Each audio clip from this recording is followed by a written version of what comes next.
जंतर मंतर पर प्रदर्शन के दौरान तमाम बातें प्रधानमंत्री नरेंद्र मोदी को लेकर कही गई। प्रधानमंत्री नरेंद्र मोदी ने एक वीडियो जारी करके कहा, आओ बच्चे तुम्हें माफ करते हैं। मेरे साथ संदीप दीक्षित साहब हैं, पूर्व सांसद हैं, रचनात्मक कांग्रेस के राष्ट्रीय चेयरमैन हैं। दीक्षित साहब, पहला सवाल कि मोदी जी कह रहे हैं कि उनकी माँ को गालियां दी गई, वो कह रहे हैं कि बच्चों को माफ करते हैं, क्या कहेंगे? देखिए, पहली चीज, मैंने भी ये पूरा प्रदर्शन देखा और कभी कभी अभद्रता बहुत ज़्यादा हुई। मैं उसकी निंदा करता हूँ सीधे सीधे। सिर्फ प्रधानमंत्री का कहना नहीं है, इस तरीके के शब्दों का इस्तेमाल मेरे हिसाब से ठीक नहीं है। चाहे दिल्ली में हो, चाहे बाहर हो, चाहे किसी भी मौके पे हो, भले प्रधानमंत्री के खिलाफ हो या किसी सामान्य व्यक्ति के खिलाफ हो। और बल्कि इस बीच में बहुत से लोग मेरे पास आते थे, वीडियो लेके बड़े खुश होते थे। तो मैंने कहा, नहीं साहब, ये भाषाएं जो हैं, इसका इस्तेमाल किसी भी तरह सही नहीं है। क्योंकि एक बार आप सार्वजनिक जीवन में भाषा का या बात करने का स्तर गिरा देंगे तो फिर उठना बड़ा मुश्किल होता है।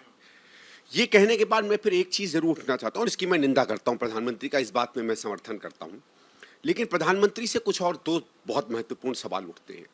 पहली चीज़ ये कि चलिए, आपने इस बात पर अपनी प्रतिक्रिया कर दी, आपको व्यक्तिगत रूप से बुरा लगा, लेकिन जो मुद्दे विद्यार्थी उठा रहे हैं उस पर आज तक आपकी कोई प्रतिक्रिया नहीं आई है।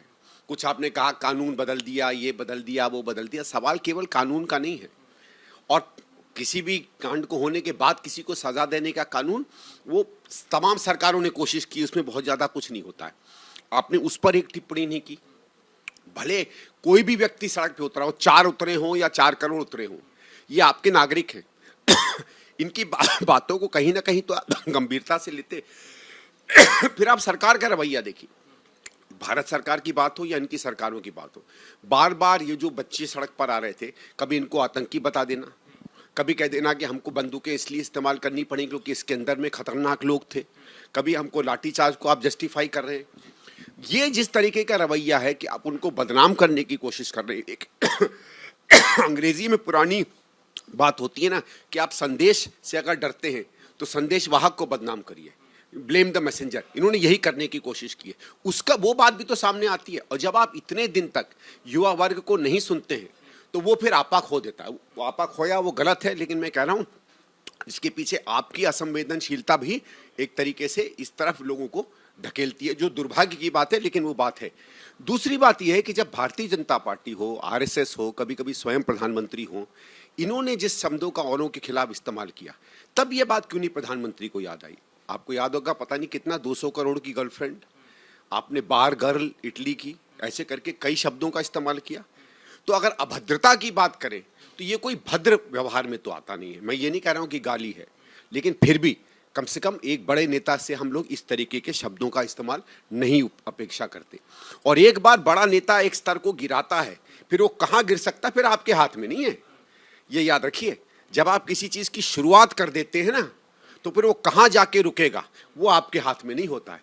और इसलिए संघ को, संघ की सोच को, संघ के फॉलो करने वाले लोगों को के ऊपर ये सीधे इल्ज़ाम जाता है। आज जो गाली गलौज सड़क पे पड़ रही है, इसकी शुरुआत तो आपने की। महात्मा गांधी के बारे में कुछ भी बोल देते हैं, पंडित जवाहरलाल नेहरू के बारे में कुछ भी बोल देते हैं, कांग्रेस के नेताओं के बारे में कुछ भी बोल देते हैं। भद्र से अभद्र, आप देखिए वीडियो आजकल जब ये चल रहा है, जब से प्रधानमंत्री की माफ़ी करने वाली बात आई, बहुत से लोगों ने वीडियो दिखाया कि उनके लोग और नेताओं के बारे में कितनी गंदी और भद्दी बातें करते हैं। आपके लोग, अच्छा चलिए भाई, माना आप कांग्रेस के नेताओं से परहेज करते हो, महात्मा गांधी, उनके ऊपर जो बातें होती हैं, आपके लोग त्योहार मनाते हैं, उनको गोली मार मार के उनके बारे में कहते हैं, तब तो प्रधानमंत्री की तरफ से कुछ नहीं आया। एक समय आ गया, मैंने फलाने को माफ कर दिया। क्या आपने कोई नीतिबद्ध तरीके से इस पर कोई कानून ला के रोकने की कोशिश की अभद्रता के ऊपर? और सिर्फ वर्तमान प्रधानमंत्री ही की इज्जत सम्मान की बात नहीं होती। प्रधानमंत्री प्रधानमंत्री होता है। पुराने प्रधानमंत्रियों के बारे में आप जो चाहे कह लो, वर्तमान के बारे में नहीं कह सकते। ये तो एक डबल नीति होती है ना। तो प्रधानमंत्री को सोचना चाहिए था। देखिए, ये कहा जाता है कि जब आप किसी और के लिए गड्ढा खोदते हो तो कई बार आप खुद भी उसमें गिरते हो। सवाल ये भी है कि आप लोग लगातार सदन के भीतर ये मांग कर रहे हैं कि प्रधानमंत्री नरेंद्र मोदी माफी मांगे, लेकिन प्रधानमंत्री नरेंद्र मोदी कह रहे हैं कि खुद ही बच्चों को माफ कर रहे हैं। माफी मांगेंगे? किस चीज की माफी मांगेंगे? उनका किया कराया है। और ये तो हमने पुराना कहा ना, सरकार की एक कैरेक्टर है, इसका अहम और अहंकार। और क्योंकि इसका अहम और अहंकार इसके राजनीतिक और इसके आर्थिक स्वार्थ से जुड़ा है, इसलिए ये माफी नहीं मांग सकते। देखिए, माफी मांगना इनके टूटने की शुरुआत होगी, क्योंकि फिर किस किस पे माफी मांगेंगे? 1947 में माफी मांगेंगे, संविधान को रिजेक्ट करने पे माफी मांगेंगे, तिरंगे का अपमान करने पे माफी मांगेंगे। सुभाष चंद्र बोस ने जब आईने की फौज खड़ी की तो उसके खिलाफ हिंदुओं को कहा कि फौज एंटर करो, उसकी माफी मांगेंगे। पंडित जवाहरलाल नेहरू के ऊपर जो अपशब्द इस्तेमाल होते हैं उसकी माफी मांगेंगे। सन 91-92 में हिंदू महासभा स्वामी करपथरी के हिसाब जो पार्लियामेंट में घुस गए और उपद्रव किया उसकी माफी मांगेंगे। उसके बाद जितने इन्होंने सांप्रदायिक आंदोलन किए उसकी माफी मांगेंगे। जिन जिन को लिंच किया सड़कों पे उसकी माफी मांगेंगे।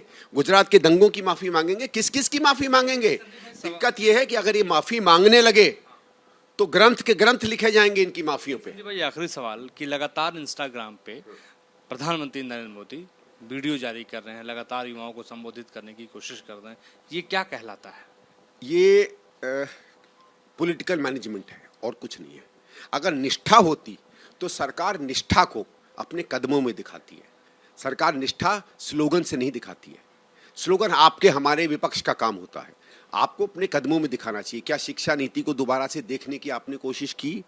जिस तरीके के घटिया प्रोफेसर और आप वाइस चांसलर्स आप जगह जगह बना रहे हैं, क्या उनको दोबारा देखने की कोशिश की? ये इम्तहानों में आपने किस तरीके की कॉन्ट्रैक्टिंग की, कौन सी संस्थाओं को लेकर आए, उस पर कुछ आपने देखा? आपके अंदर में, सरकार के अंदर में एनआईसी है, बहुत बलशाली संस्थाएं हैं जो ये काम कर सकती थी, उनको कभी मौका देने की आपने बात की? हर चीज़ का निजीकरण, व्यवसायीकरण इसलिए नहीं आपने किया क्योंकि वो ज़्यादा एफिशिएंट है, इसलिए है क्योंकि धन के मामले में वो ज़्यादा एफिशिएंट है। उसमें कभी आपने दोबारा देखने की कोशिश की?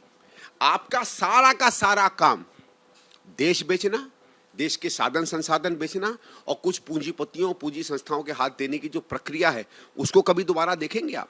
वो नहीं देख पाएंगे ये। और इसीलिए इन चीज़ों से ये पॉलिटिकल मैनेजमेंट की कोशिश करते हैं। लेकिन अब मुझे ये लगता है कि शायद हो सकता है एक बड़ा बदलाव आ गया है। अब बात वो संभलने वाली इनसे नहीं है। कौन सा बदलाव की बात कर रहे हैं?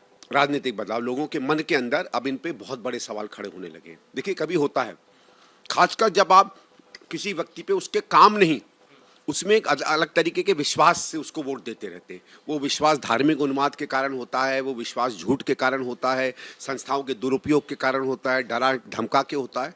लेकिन एक समय आता है जब इंसान इन सब डर से ऊपर उठ जाता है और शायद हमारा समाज अब उस डर से ऊपर उठने लगा है। संदीप दीक्षित साहब खास बातचीत हमसे कर रहे थे सहयोगी कपिल मिश्रा के साथ। मोहित राजदुबे, एबीपी न्यूज़, दिल्ली।